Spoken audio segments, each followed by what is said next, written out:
네, 오늘 함께 이야기 나눌 분들 소개해드립니다. 민주사회를 위한 변호사 모임 미디어 언론위원회 이강혁 변호사, 정영희 시청자평가원, 그리고 권영희 YTN 해설위원 나오셨습니다. 세 분 어서 오세요.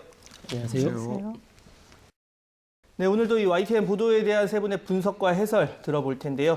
자, 지난 2010년이었습니다. 이명박 정부 시절 마음에 들지 않은 문화예술인과 체육인을 불법 사찰하고 활동까지 막았다는 국가정보원의 기록을 YTN이 보도했습니다. 알고리즘에서 관계자를 단독 인터뷰하기도 했는데요. 관련한 보도 먼저 살펴보겠습니다. 변호사님께서 준비하셨죠? 예, 지난 1월 29일 방송됐었죠. 출연 배제, 보수 언론 동원, 부정적 이미지 부각, MB 연예인 죽이기 실체 보도가 있었고 이것을 이번 주 잘한 뉴스로 꼽아봤는데요. 네.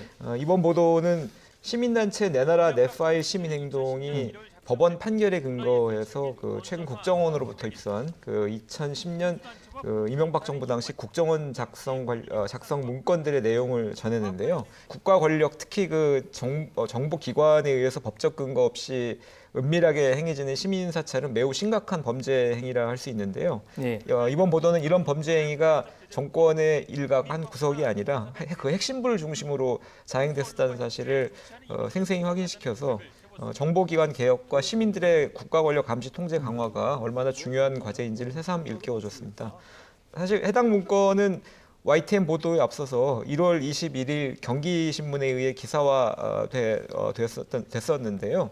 다른 중앙 언론들이 상대적으로 이를 자세히 보도하는데 소극적인 태도를 보이던 와중에 YTN은 이를 리포트로 다뤘고 또 시사 토크 프로그램인 알고리즘에 이 문건 공개한 시민단체 대표와의 단독 인터뷰를 내보내는 등 적극적인 보도에 나서서 좋은 평가를 받을 만했다고 생각합니다. 사실 이게 언론의 행태 중에 좀 고쳐야 할 행태 중에 하나가 딴 데 나오면 이게 문제가 해결이 안 됐는데 기사를 이제 작성하지 않는 경우가 있습니다. 그래서 묻히는 경우도 있고 한데 이렇게 아직 미진한 부분이 있고 알려야 될 부분이 있다면 더 보도를 하는 거 굉장히 좋다는 생각이 들고 위원님께서는 어떻게 보셨습니까? 예, 맞습니다. 이제 언론은 MB 성향을 다시 한번 알 수 있어서 좀 씁쓸했어요. 이 불법 사찰과 관련한 것들이 이제 기사화될 때 그 당시에 얼마나 많은 보도를 쏟아냈습니까? 엄청나죠. 모든 언론에서. 예. 그리고 실제로 그 많은 연예인들 또 체육인들이 엄청난 불이익을 겪었잖아요. 네.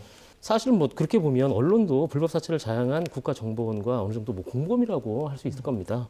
하지만 그것이 이제 권력기관들이 동원된 정권 차원의 길들이기였다는 것이 이번 자료 공개로 명백하게 드러났는데 불법 사찰이 자행됐을 때는 떠들썩했던 언론들이 그 문건에 대해서는 그다지 큰 반응을 보이고 있지 않아서 정말 아쉽습니다. 이런 분위기에서 YTN에서 이런 문제를 자세히 다룬 건 대단히 잘된 보도였고 잘된 출연이었다고 봅니다. 이제 국내 정보수집 권한은 국정원법이 개정됐기 때문에 경찰에 넘어갔잖아요. 하지만 경찰을 나무라는 것이 아니라 이런 개연성은 언제나 있지 않겠습니까? 그러니까 깨어있는 시민, 언론들이 이런 불법적인 사찰과 공작이 뿌리 뽑힐 수 있도록 항상 지켜봐야 되고 YTN도 그 가운데 나름대로 역할을 할 수 있도록 노력을 하겠습니다. 어느 정권이냐를 떠나서 이런 불법적인 사찰, 공작, 불이익 주기 이런 부분은 없어져야 하지 않을까라는 생각이 듭니다. 자, 다음으로 넘어가 보겠습니다. 이 코로나19 발생 뒤 1년이 지난 지금 이 사회 취약계층과 소외 집단의 모습을 담은 YTN 보도들 이번엔 평가원님께서 살펴주셨는데요. 내용 들어볼까요? 네. 저는 이번 주에 잘한 뉴스로 비대면에 더 소외된 취약계층, 단절, 무기력 가중이라는 뉴스를 선정을 했습니다. 선정한 이유는 무엇보다도 이 아이템 자체가 중요하다고 판단을 했기 때문인데요. 우리 사회 구성원 모두가 코로나19로 인한 고통을 똑같이 짊어지고 있는 것은 아닙니다. 그래서 경제적 취약계층이나 아니면 힘든 노동 환경에 노출된 분들에 대해서는 사회가 좀 관심을 가지고 또 뉴스가 여러 번 다뤄준 적이 있습니다. 그런데 장애인이나 아니면 탈북민이나 아니면 스마트 미디어 기능에 익숙하지 않은 사람들 혹은 사회복지 프로그램을 활용할 수 없는 그런 쪽방촌 사람들 이분들에 대해서는 관심이 상대적으로 적었습니다. 그래서 저도 사실은 대학에서 강의는 하고 있지만 시청각적으로 불편한 학생들, 그런 학생들이 우리 수업을 어떻게 듣는지에 대해서는 사실은 진지하게 고민을 해본 적이 없었기 때문에 저도 해당 뉴스를 보고 조금 반성을 한 그런 계기가 되었습니다. 그래서 해당 뉴스는 소외된 취약 집단의 어려움에 대해서 상기를 시켰고요. 또 이분들에 대한 제도적 보완이 필요한 것이고 또 사회는 거기에 대한 각성과 반성을 한번 해볼 수 있는 그런 계기를 만들었기 때문에 이번 주에 좋은 아이템으로 선정을 하였습니다. 네. 사실 뭐 이 보도는 저도 보면서 사실 시각장애인에게 코로나 얼마나 불편할까. 네. 특히 비대면으로 네. 한다는 건 뭐 각종 장비를 많이 활용하는데 또 고령층이나 노령층 중에 네. 그런 온라인에 익숙하지 않은 분들은 사실상 소통의 기회를 많이 잃게 된다는 생각이 들어서 그런 부분 저희가 뭐 대재난에서 약자가 항상 더 힘들다라는 거를 생각은 하고 있지만 각인시켜주는 좋은 보도였다고 생각이 들었습니다. 자, 또 다른 보도 또 평가원님께서 준비하신 게 있는데 이번엔 조금 아쉬운 뭐 부분이 있었던 뉴스라고요? 네, 맞습니다. 아쉬운 뉴스라기보다는 솔직하게 말씀을 드리면 YTN의 뉴스 전반에 바라는 상황, 요청 사항 이런 정도로 하는 것이 정확한 표현이 되겠습니다. 예. 1월 25일 날 방송된 내용인데요. 이렇게 길어질 줄 의료진이 기억하는 코로나 1년. 네. 이 보도는 1년을 넘긴 코로나19 상황에서 방역과 치료의 그 최전방에서 수고하고 계시는 그런 의료진의 노고를 상기를 시켰고요. 그리고 또 그분들께 감사의 마음을 전달하는 좋은 뉴스였습니다. 하지만 코로나 현장에서 수고하는 의료진의 인터뷰에서 성별 균형을 조금 더 고려를 했으면 더 좋은 뉴스가 되었겠다라는 판단을 했습니다. 왜냐하면 현실적으로는 간호와 돌봄의 영역에서 여성 인력이 많기 때문에 어떻게 본다 그러면 인터뷰 대상으로 여성이 많은 것은 당연한 것이기도 합니다. 하지만 그러한 보도는 돌봄과 치유의 영역에서 여성의 역할을 더 부각시키고요. 또 하나는 나아가서는 해당 영역에 종사하는 남성 인력들의 역할과 의미를 축소시킬 수 있는 그런 결과를 가지고 올 수가 있습니다. 그래서 성역할 고정관념을 없애고 성평등한 사회를 만드는 데 있어서 YTN의 보도가 좀 더 적극적으로 움직여 주셔도 좋을 것 같다라는 생각이 들어서 이번 주에 YTN에 바라는 점, 으로 선정을 했습니다. 네. 이런 뉴스 구성에 있어서도 참 고민할 부분이 많아 보입니다. 위원님께서 어떻게 보셨어요? 네, 맞는 말씀입니다. 예. 일단 두 기사는 이제 코로나19 사태 1년을 이제 되짚어보는 기사들이잖아요. 그러다 보니까 일단 시간적 여유를 가지고 일반 리포트보다 길이가 약간씩 깁니다. 다양한 상황을 자세히 들여다보고 있어요. 일단 뭐 내용은 좋습니다. 다양한 사람들의 목소리가 나오고요. 일단 그 부분에서는 칭찬을 해주고 싶은데 평가원님 지적대로 조금만 더 신경을 썼다라 하는 이제 아쉬움이 있는 것이죠. 굳이 이제 변명을 드리자면 현장에서 인터뷰를 하거나 어떤 상황을 화면에 담을 때 뭐 다소간의 애로사항이 있습니다. 진료 현장이잖아요. 진료 현장에서 그런 걸 다 따져서 인터뷰를 해주십사 요구하거나 계속 거기다 시간을 많이 소요하면서 하면은 조금 진료 현장에 방해되는 측면도 외람된 측면도 있고 하다 보면 다양한 현장에서의 그 이유들이 생기거든요. 그럼에도 불구하고 잘할 수 있겠죠. 좀 더 일찍 발제를 해가지고 여러 날에 걸쳐가지고 좀 다양한 곳에 다닐 수도 있는 것이고 그런데 뉴스라는 것이 뭐 새로운 것을 쫓고 매일매일 발생하는 것을 챙기다 보면 그러니까 시간적 제한이 있고 하니까 그런데 세심하게 들여다봐야 된다는 말씀에 전적으로 동감하고 뭐 최선의 노력을 다하도록 하겠습니다. 이 뉴스를 보면은 뉴스 자체는 굉장히 보는 사람에 따라서 따뜻하고 좋은 뉴스로 올 수가 있어요. 그러니까 충분히 이거는 좋은 뉴스이지만 그렇지만 가끔씩은 언론이 조금 더 적극적으로 나서서 상황에 대해서 이렇게 의식적으로 움직일 필요가 있다는 판단을 해서 그리고 성별 불균형이나 이런 문제는 우리 사회에 지금 중요한 하도이기 때문에 조금만 더 신경을 써주셨으면. 근데 아마 현장에서는 그런 게 있었을 거예요. 이제 현장에서 막 인터뷰 섭외를 해놨는데 왜 다 남성 간호 인력 좀 이렇게 하면 그분들 바쁜데 또 시간을 뺏고 막 하는 부분이 있다 보니까 다른 뭐 구급대원이라던가 좀 더 확대를 시켰으면 참 좋았을 텐데 그런 부분은 저희가 좀 더 부지런하게 앞으로 하는 걸로 한번 정리를 해보면 어떨까 합니다. 분명히 다양한 목소리는 들어야 된다는 생각은 들고요. 네, 자 마지막으로 넘어가 보겠습니다.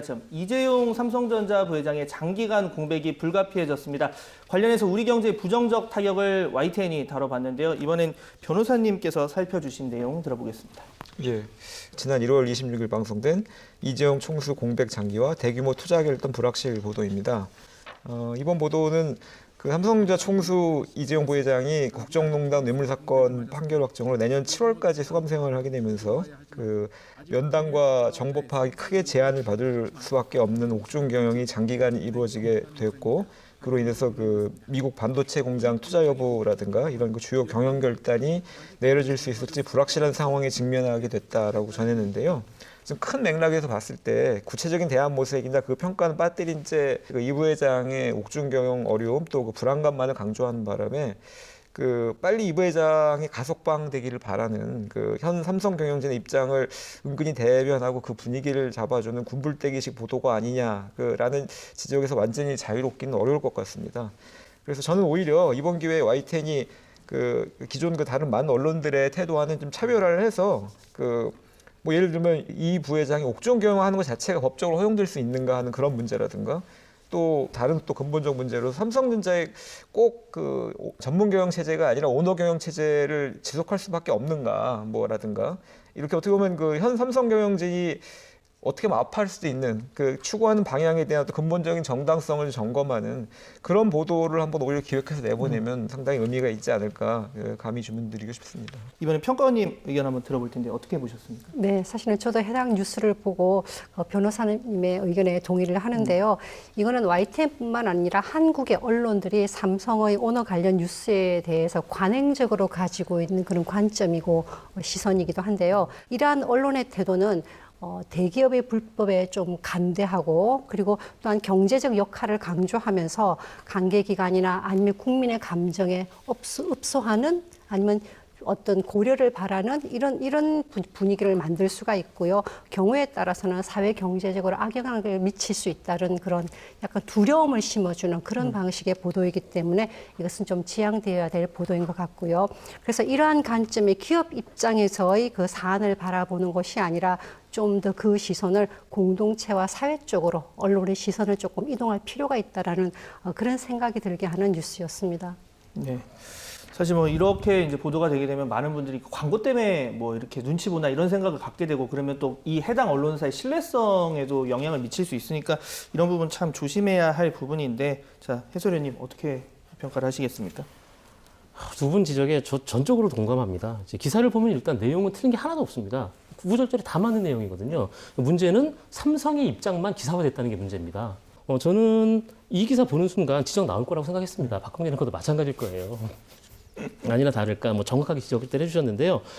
이 기사 보면서 저렇게 삼성 기사만 나오면 안 되는데 보도 회의 때 저 정리해가지고 어떻게 조금 좀 만져야 되는 거 아닌가, 좀 보완해야 되는 거 아닌가 이런 생각을 했는데 변호사님처럼 그렇게 구체적으로 그런 보도를 하면 좋겠다는 생각은 못 해봤어요. 이거 정말 해봐야 될 것 같고 보도국에 적극적으로 건의하겠습니다. 네, 사실 이런 보도는 경제부에서 바로 그걸 다 할 수 없다면 뒤에 저희가 뉴스를 할 때 균형 있게 그 반대편에서의 목소리도 바로 다음에 이어서 그러니까 뉴스를 보는 사람이 오해하지 않도록 이렇게 하는 기술적인 문제가 좀 필요하지 않을까라는 생각도 하게 됩니다. 네, 오늘 이 잘한 뉴스, 아쉬운 뉴스, YTN의 더 나은 보도를 위한 세 분의 애정어린 분석과 해설까지 잘 들어봤습니다. 세 분 오늘 말씀 감사합니다.